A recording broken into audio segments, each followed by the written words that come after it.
Henry VIII's story begins in a world of power, politics, and fragile dynasties. Born on June 28, 1491, at Greenwich Palace, he was the second son of Henry VII and Elizabeth of York. At his birth, no one expected Henry to become king. That duty belonged to his older brother, Arthur. Yet fate would soon intervene. When Arthur died suddenly at just 15, young Henry became heir to the Tudor throne. This sudden twist of destiny placed immense pressure on his shoulders. Every lesson, every expectation, and every plan his father had for the monarchy now rested on Henry. From the beginning, his life was shaped by the fear of losing power and the desire to secure it forever. In his youth, Henry was everything a Renaissance prince was expected to be. He was tall, broad-shouldered, and athletic, admired for his jousting, hunting, and musical skills. Courtiers described him as the perfect mixture of charm and strength. He loved learning languages, theology, and music, and he often performed for the court. To the outside world, he was a golden prince, destined to lead England into an age of glory. But behind this dazzling image, Henry carried a fiery temper and a stubborn will. Those who dared cross him often found themselves ruined. Beneath his handsome smile, there was a ruthless ambition waiting for its chance to dominate England and Europe. When Henry VIII ascended the throne in 1509, he was only 17 years old. His coronation was greeted with joy by the people, who saw in him a bright new future after his father's cautious and often unpopular reign. Henry quickly married Catherine of Aragon, the widow of his brother Arthur. Catherine, the daughter of King Ferdinand and Queen Isabella of Spain, brought with her royal prestige and political strength. Their marriage cemented England's alliance with the powerful Spanish crown. At first, Henry and Catherine seemed happy together. She was graceful, devout, and admired by the English people. Their union was blessed with hope, but beneath the surface, the seeds of tragedy were already being sown.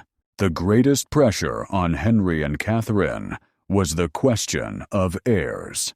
In the 16th century, a king's legacy was judged by his ability to secure a male successor.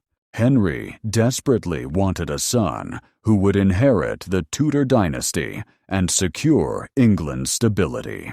Catherine bore him several children, but almost all of them died in infancy. Only one child survived, a daughter Mary, who would later become Mary V of England. For Henry, this was a crushing disappointment. He believed that God had cursed his marriage and denied him a son. This obsession with heirs would become the driving force behind the cruel choices that defined his reign. By the 1520s, Catherine was aging and could no longer bear children. Henry's frustration grew unbearable. He was a man obsessed with the future, and without a male heir, he felt the Tudor dynasty was doomed. At the same time, Henry's wandering eye fell on a young and ambitious woman, Anne Boleyn. Unlike other women at court, Anne refused to become Henry's mistress. She was clever, witty, and strong-willed, and she knew how to play the game of power. Anne told Henry she would only give herself to him if he made her his wife and queen. This resistance only fueled Henry's desire. He became obsessed with her, convinced that Anne could give him the son Catherine never could. This obsession would soon tear England away from Rome, shatter his marriage, and plunge his wives into a story of betrayal, cruelty, and death. Henry's obsession with Anne Boleyn deepened into what he called his great matter. He wanted to annul his marriage to Catherine of Aragon so he could wed Anne and secure a male heir. At court, this was shocking. Divorcing a queen, especially a Spanish princess tied to Europe's most powerful dynasty, was unheard of. Catherine fought fiercely to defend her honor and her daughter Mary's legitimacy. She refused to step aside, insisting she was Henry's rightful wife before God. In public, Catherine appeared dignified and unbroken, often kneeling before her husband in court to appeal for justice. This spectacle earned her sympathy from the people, who began to see Henry as cruel and selfish. Yet Henry remained relentless, determined to have Anne at any cost. The Pope, Clement VII, was drawn into Henry's marital crisis. But granting Henry an annulment would mean humiliating Catherine's nephew, Emperor Charles IV, one of the most powerful men in Europe. For years, Henry's envoys argued, begged, and threatened in Rome, but the Pope stalled. Henry grew furious. The king, who once proudly defended the Catholic faith against Martin Luther, now considered breaking from Rome altogether. His pride was wounded, his desire for Anne unquenched, and his dynasty still without a male heir. He told himself that the Pope's refusal was not divine will, but political treachery. In Henry's mind, God wanted him to have a son, and if the Pope stood in his way, then Henry would simply remove the Pope's authority from England. Anne Boleyn played her part with skill. She was not merely a passive object of Henry's affection. She became his confidant, his partner in ambition, and the spark for religious revolution. At court, she wore French fashions, carried herself with elegance, and charmed those around her. Yet she also made enemies quickly. Nobles whispered that Anne had bewitched the king, using her allure to lead him astray. Common people often shouted insults, calling her a homewrecker, and worse. But Henry defended her fiercely, elevating her family and surrounding her with power. Anne promised Henry that if he made her queen, she would give him the son he longed for. This promise sealed Catherine's doom. Henry began a campaign to separate England from papal control.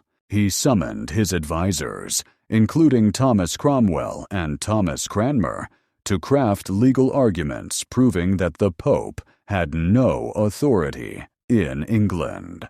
With their guidance, Henry pressured Parliament into passing laws that cut the Pope's influence. The most shocking step came with the Act of Supremacy in 1534, which declared Henry himself as the supreme head of the Church of England. This was a monumental shift. Overnight, England's spiritual life was ripped from Rome, and all loyalty to the Pope became treason. Those who resisted were branded enemies of the crown. Henry's marriage dispute had become a national revolution. Catherine of Aragon was banished from court. Stripped of her title and separated from her daughter Mary, she was forced into lonely exile in remote castles. Catherine never gave up her claim as Henry's true wife and queen, even as her health declined. She died in 1536, worn down by years of sorrow and neglect. At her funeral, the people mourned her deeply, seeing her as a victim of Henry's cruelty. For Henry, however, her death was a relief. It removed the last obstacle to Anne's full legitimacy as queen. With Catherine gone, Anne could no longer be dismissed as a mere mistress. She was now the lawful Queen of England. Anne Boleyn's coronation was a grand affair, filled with pomp and ceremony. Henry spared no expense to show the world his triumph. Anne rode through London in golden robes, greeted by cheering and sometimes jeering crowds. She was crowned at Westminster Abbey, seated on the throne that once belonged to Catherine.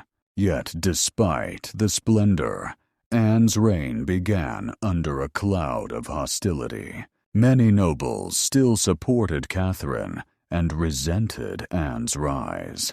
Ordinary people whispered that Anne had bewitched the king and that her child, if born, would be cursed. Anne herself knew her position was fragile. To secure her power, she had to give Henry what Catherine never could: a healthy son.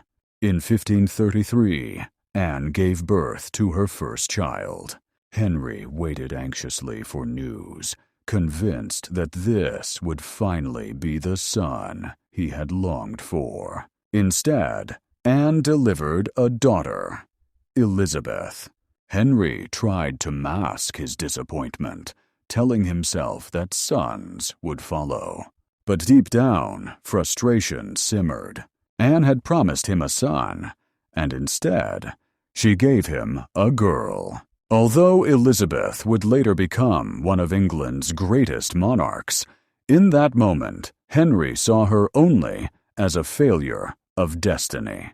His obsession with a male heir continued to haunt him. Anne suffered miscarriages in the years that followed. Each one deepened Henry's disappointment and anger. Rumors swirled that God had cursed the marriage, just as Henry once claimed God cursed his union with Catherine.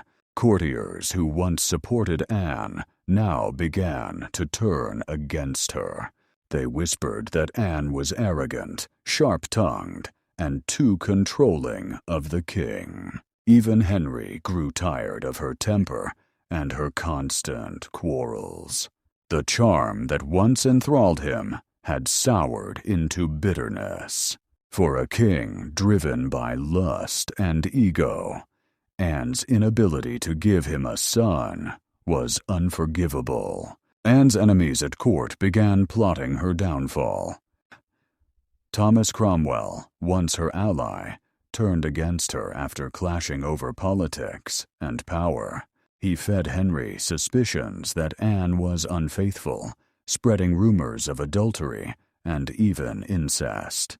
In a world where a queen's purity was sacred, such accusations were fatal. Whether true or fabricated, the charges were devastating. Henry, desperate to rid himself of Anne and try again for a son with another wife, believed them. His once passionate love turned into icy hatred.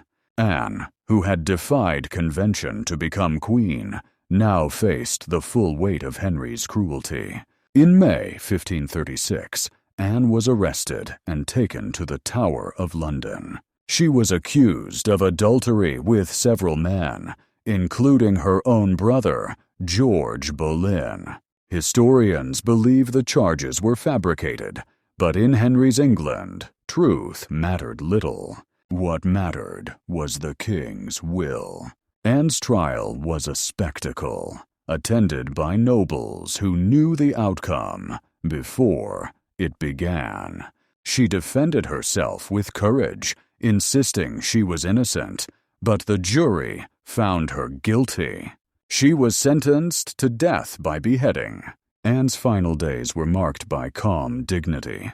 Confined in the tower, she prayed, prepared herself, and wrote letters proclaiming her innocence. On the morning of May 19th, 1536, she was led to the scaffold. A French executioner was brought to deliver a swift stroke with a sword instead of the usual axe. Before the crowd, Anne spoke bravely, praising the king and asking God to forgive her enemies. Then she knelt, removed her headdress, and was beheaded with a single strike. Her death shocked England. Henry had killed the very woman he once risked his kingdom to possess. Henry wasted no time mourning Anne. Only days after her execution, he became engaged to Jane Seymour, one of Anne's ladies-in-waiting. To Henry, Jane represented hope, a quiet, obedient woman who might finally give him the son he so desperately craved.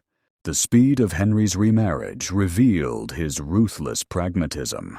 Wives were not companions to him, but tools to secure heirs. Once they failed, they were discarded, no matter the cost. Anne's head had barely fallen before Henry turned to his next queen. Jane Seymour gave Henry the gift he had long awaited. In October 1537, she gave birth to a son, Edward. Henry was overjoyed, finally believing his dynasty was secure. He named the boy Edward VI, celebrating him as the future of England. Yet Henry's joy came at a price. Jane died shortly after childbirth, weakened by complications. Her death devastated Henry more than the loss of Catherine or Anne. Unlike them, Jane had fulfilled her duty. Henry ordered her buried beside him at Windsor Castle, declaring her his true queen. With Edward's birth, Henry believed his dynasty secure, yet his obsession with control and dominance continued to poison his reign. He grew more tyrannical, paranoid, and cruel. He ordered executions of nobles, clergy, and even close friends who opposed him.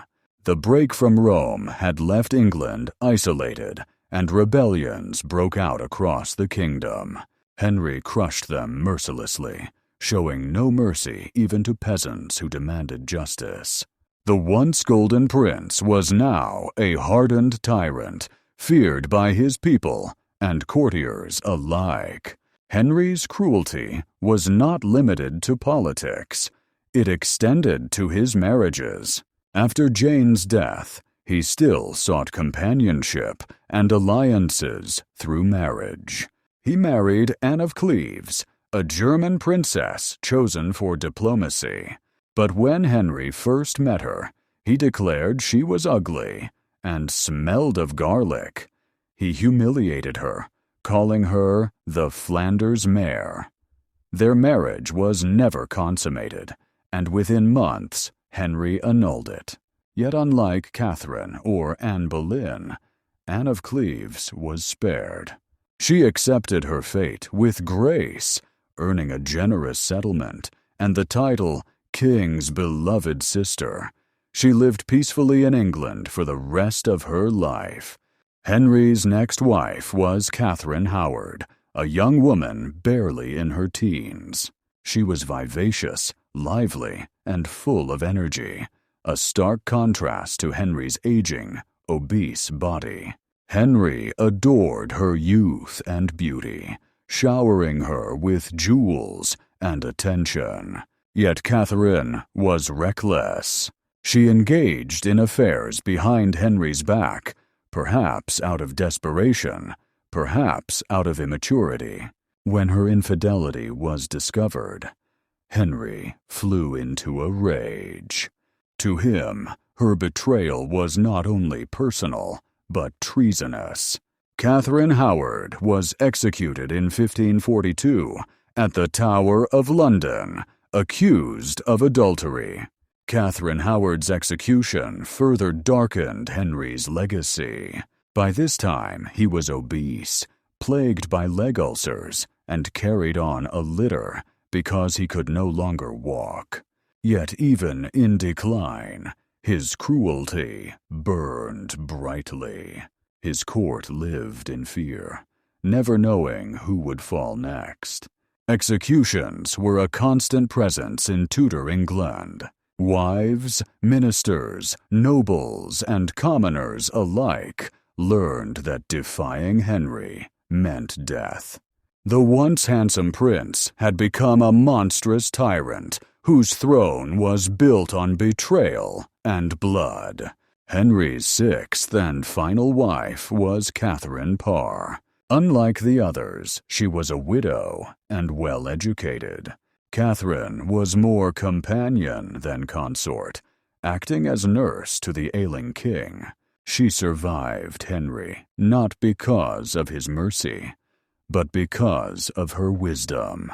She flattered him, soothed him, and avoided the mistakes that doomed his earlier wives.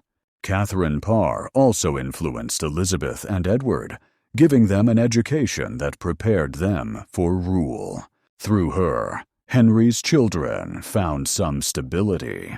She was the rare queen who outlived him. By the time Henry died in 1547, his reign was stained with the blood of wives, ministers, and innocents. 2 wives, Anne Boleyn and Catherine Howard, had been executed on his orders. 2, Catherine of Aragon and Anne of Cleves, were cast aside, one left to die in isolation, the other humiliated. Jane Seymour died after childbirth, while Catherine Parr survived him. Of 6 marriages, only 1 wife died naturally beside him. Henry had reshaped England forever, but at the cost of countless lives and his own humanity. Henry's cruelty towards his wives symbolized his larger approach to power. To him, people were expendable, even those he claimed to love. Wives were discarded if they failed to produce sons. Friends were executed if they challenged his authority. Even the English church was ripped from its ancient roots to satisfy his desires. His legacy is not one of romance or stability, but of betrayal, fear, and brutality. In the eyes of history, Henry remains the king who sacrificed wives and faith alike for his obsession with control. Anne Boleyn's daughter Elizabeth, once dismissed as a disappointment, eventually became one of England's greatest monarchs. Her reign was marked by cultural brilliance and political strength, proving that a woman could rule successfully. Henry's obsession with a male heir had blinded him to the strength his daughter would one day show. Elizabeth's triumph was a bitter irony. She was the living reminder of Anne Boleyn, the wife Henry executed for failing him. Henry's son, Edward VI, inherited the throne as a child, but his reign was short. He died at the age of 15, leaving England vulnerable. His death proved Henry's obsession with a son was futile. The dynasty he fought so hard to secure collapsed quickly, and his daughters took the throne. Mary War, Catherine's child, ruled briefly with religious severity, earning the nickname Bloody Mary. After her, Elizabeth was ruled gloriously, ushering in the Golden Age. In the end, it was Henry's daughters, not his son, who defined the Tudor legacy. Henry VIII's reign is remembered as both magnificent and monstrous. He built a powerful navy, modernized government, and created the Church of England. Yet his personal cruelty overshadowed these achievements. His marriages became spectacles of betrayal and bloodshed, shocking Europe and leaving scars on England's history. The grandeur of his court, filled with music, banquets, and tournaments, was always shadowed by the threat of death.